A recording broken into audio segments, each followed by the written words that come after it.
everybody, welcome back to Let's Play Hearthstone 4 Kaiserreich as Ukraine. Let us continue on where we last left off. So things are kind of falling apart right now. How's people feeling about this? Sports bill, neutral. You will be done in a few days. Okay, not bad. So to start off with, again, I know it's been a very bad few months for the channel, unfortunately. The reason for that, I think I put this in an announcement. I don't know how many people actually read that. Is because, one, I had my final month at college, right? Finished that up, had to do all my exams. And after that, there is a 150-ish hour co-op internship kind of thing you got to do for the college before you can graduate. Unfortunately, they decided not to give me a placement until like mid-April-ish, give or take, and it had to be done by like last Friday.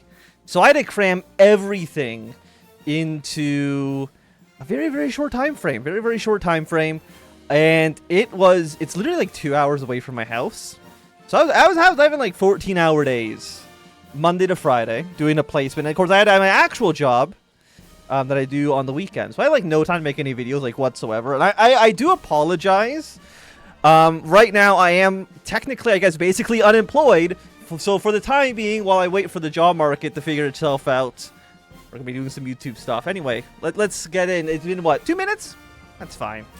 Anyway, there's a general strike. We're trying to pass some reforms. And then eventually we're going to try to get the liberals in power. That's the game plan.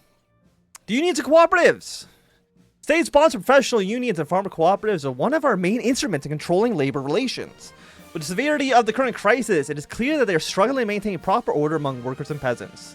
A possible solution may lie in empowering these organizations, granting them more freedom in labor negotiations and support from the state. Naturally, the question is how far we're able to go with this idea. The URDP, as usual, suggests granting state unions almost free hand in bargaining with employers and minimizing punishments for strikes. Representatives of protests accusing the URDP of crypto-Bolshevism argue that the only token amount of support, and other factions express their preference for a compromise solution. So what we want to do, lower support. We need the social liberals and we need the independents on side. I don't want, I guess I kind of want you. Excellent. Great. Transport workers join the strike. Railway workers and dockyard unions have joined a general strike, paralyzing the transportation system across the country. Trains packed with cars full of early grain and other agricultural products lie in empty stations, with their contents slowly rotting. Mines and steel foundries are unable to send their products to the factories. Export goods clutter harbors, and ships are not being loaded. The demands of the strikers have grown even harsher, some even calling for the abdication of Hammond himself. The establishment of free and democratic republic. So we are going to... -30... Wait, isn't -30 good? Am I crazy? I feel like it actually just got better for us, unless I'm missing something. Negative... I mean, it's pretty bad. What are we at right now? 89%? Yeah, that's okay. We're good. We're more than fine. So, we're not building anything. No factories are working. Our military industry basically doesn't exist at the moment. Everything is going swimmingly. Canada's at war with South Africa. I could not care less. Okay, so we have all these 4 people supporting the bill. We have 16 days. This should pass, assuming I don't fuck this up somehow. I don't think we will. As long as I mean, 5% stability would be nice, but I really can't allow this to fail. So we're gonna do this one.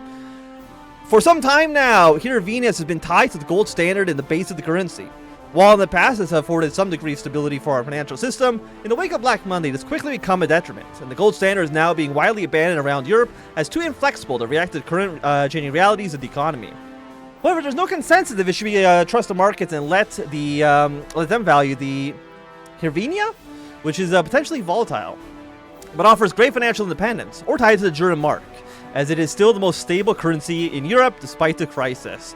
We will just let it float. That seems okay. Negotiating with the strikers. Seeing no other choice, the government opened negotiations with the VDR's General Strike Committee and made some gestures of goodwill, such as freeing a number of imprisoned strikers. While this seemed hopeless to reach a real compromise, at least the railway are allowed to work again, if only to maintain the basic demands of the people. This truce for the duration of negotiations has been given both sides time to scheme for the worst, and may by many be declared as a mere trick to play for time. Well, I mean, I'll take the stability regardless. Although not a formally recognized date like April 29th, Hetman has often attached a special significance to June 24th, 1925. This year notoriously saw ripple effects from the British Revolution bring instability across the world, something from which Ukraine was not spared. Encouraged by the successful workers' revolution in Britain, the underground party of social revolutionary Bordobists launched a campaign of strikes, sabotage, and public attacks against the government. What was initially hoped to be a fairly short wave, ultimately dragged out across much of the year as harsh, indiscriminate crackdowns often instigated increasingly militant unrest. The period's climax came in the summer, when Ottoman Minister Fedra Lishob's life was claimed in an act of revolutionary violence. Lishob was the only Ottoman minister that the state had known since position was formalized in 1919, whose leadership helped define the character of the post-war Ukrainian state. His assassination brought tensions to a fever pitch, as police forces and Cossack militias engaged in Borobo cells in mutual retaliation for many days. Hetman was eventually forced to intervene by deploying the military and asserting control over the Cossacks, providing clear direction order to the suppression efforts as well as overwhelming force. While unrest initially flared further, the escalation was eventually successful in driving the Borobish back underground. Yet the episode exposed the state's frailty once, and I wanted few supporters. I can't read. The event of 1925 made it so the Borobist into the most notorious non-Republican revolutionary force, as well as the most hated enemy of the Hetmanist. The anniversary of Lohov's death is a solemn date for the state supporters, bringing vows each year that the killers will be defeated. But while sustaining pressures has weakened them, the Borobists persist, and the movement has endured years of efforts to eliminate them, and the OVDV believes that they are still orchestrating revolutionary activity in secret. You know what? Tell me more about them. We're not going to be playing as them, but we'll see how it goes.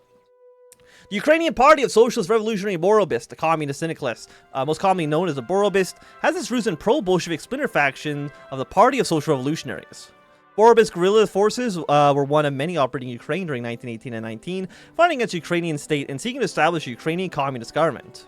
The party was driven underground in 1920 and absorbed local elements of the Russian left SRs, opting to bide its time until 1925, when it waged its notorious campaign of agitation and revolutionary violence against the government. The incorporated left SRs introduced the Borobist as syndicalist thought, and something that has helped define their later ideological development. Observing successful syndicalist revolutions in France and Britain, the party adopted syndicalism as a successful model, synthesizing it with their previous position to develop a program that was well suited to Ukraine's material conditions. As their present name suggests, the result was a mixture of council communism and syndicalist ideas. But unlike many Western syndicalists, the Borobists view agricultural workers as critical to the Ukrainian revolution and seek to give them a leading role in it.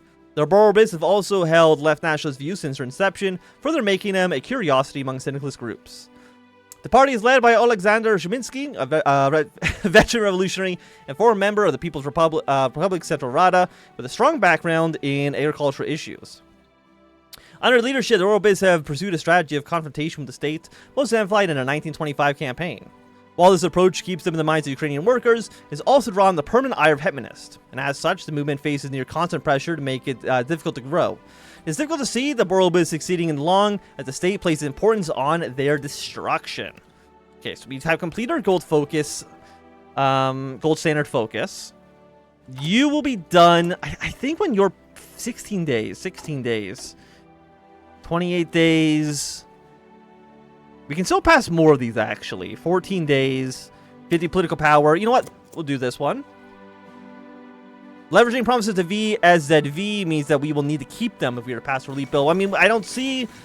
Unless something happens in like 2 weeks, we should be fine. Also, Ukraine... Or not Ukraine. Finland has fallen to national populist sentiment.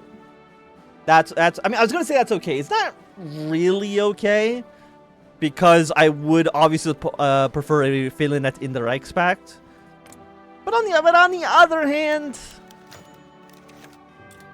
No, actually, no. I mean, it would still be nice. I mean, I think national populist Finland can join the Reichspakt under certain conditions, but I don't believe those have been fulfilled.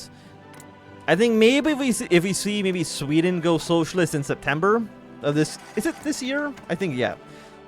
Either September, October of this year, I think National Populist Finland can join us. And that would be nice. But we'll see. Okay, so we've passed all these. We can no longer do any more. And that's fine. We can go for more military trees then. So what do we want to take here? Recall with sabers and carbines. Motorization. Just cheaper equipment. I mean, it's not fancy, but... Okay, vote on the relief bill. We did do this, right? Yeah, okay. The time has come. After months of horse trading, police, threats, and compromises, we are finally here. The Sovereign Financial Committee has approved the bill, and it's ready to be presented in voting. It is entirely possible that they may decide the course of the entire crisis plaguing our nation. Now we can only wait for the result of the vote, and the bill is passed. Okay, so we get... Well, looks like consumer factories are just fixed. Construction speed's 10% better. Stability's the same. But you do get weekly stability, you get daily political power. Okay, so this should just be mostly solved then. I mean, I think we still have the strikes, which is not great, and we still have the land reform debacle. But honestly, it could be so much. It could be so much worse. Okay, we'll take actually 299. I think I would rather use it for a more expensive technology, right? Like, I think that just makes sense. If you're going to use the bonus, use it on something a little bit more expensive. Then on some old 1918 support weapons. I don't even know why. Is there any country in Kaiserreich, any of them, that start off with the 1918 support weapons? I don't think there is. Skoropadsky's speech. As the nation becomes ever more polarized and awash with political violence, Hetman Skoropadsky has directly addressed the Soym in a speech. In it, he praised Soym's ability to set aside political indifference for the good of the nation. He demonstrated by the recent passing of the relief bill. The Hetman then urged Soym to continue its current course and deal with the ongoing protests swiftly. While the Hetman's trust in Soym is appreciated, many feel his words contain a veiled threat. If the Soym fails to resolve the current crisis quickly, the Hetman will turn to more direct means without the Soym. Soym? Okay, so what do we have? We're missing one tungsten. I think that's just like for artillery or something. I don't know if we need to worry about that so much. Are we training units? Yes, slowly but surely. Thing is, like, we don't have a big industry, and that kind of like really sucks. As Ukraine enters August, things have only seemed to get worse. Head socialist politicians like Sion Plutra, Isaac Mazapa, and Pinos Fenenko call for the establishment of a parliamentary republic with socialist inclinations on land reform and labor association. Others, like Vereshenko and Herholev, agitate for the establishment of a socialist republic, taking elements from both the parliamentarianism and communist syndicalist. Not to mention Oborobish, who seek to enact an immediate revolution in most spheres of life. Many feel swayed by these messages, and the atmosphere almost seems to reach a boiling point. When is this going to happen? I'm trying to... I can't remember. I can't remember when the Civil War is going to begin. Now, I'm assuming there's a way to avoid it, but if we avoid it, I'm 99% sure that Skoropadsky will just remain in charge, and that's not something that we want. Okay, negotiations with URDP.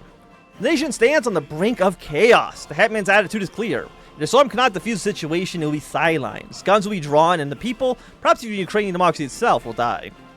Understanding all of this, Ottoman Minister Doroshenko has gathered a group of his most trusted men and started negotiations to solve the first problem, unity of the Soym itself. Currently, the URDP seems like the least understanding towards the VDR, bordering open sympathy. It is understandable they have failed to pass their policies under Skoropadsky's watch. To get their backing, they must change. In a tense negotiation between Doroshenko and Sholin, a hard bargain was struck.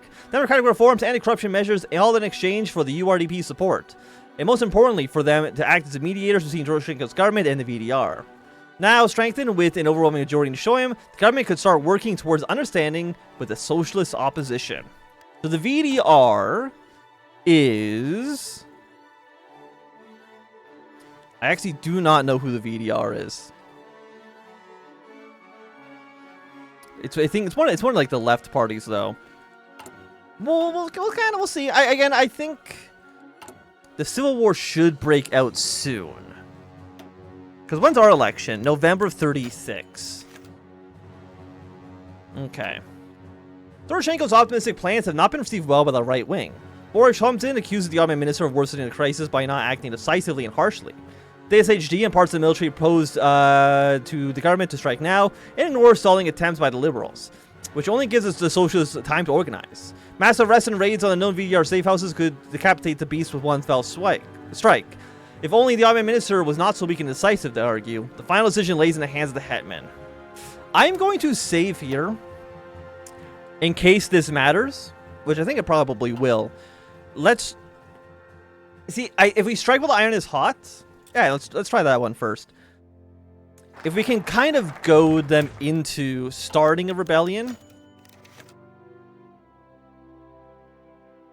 In the dead of night, our troops have attacked various VDR safe houses in some major western cities. Regional mass arrests have been conducted and people suspected of treason activities have been taken into police custody. Our agents inside the VDR claim that the strike has all but destroyed VDR's organization in various regions, and the rest will be merely mopping up the remains.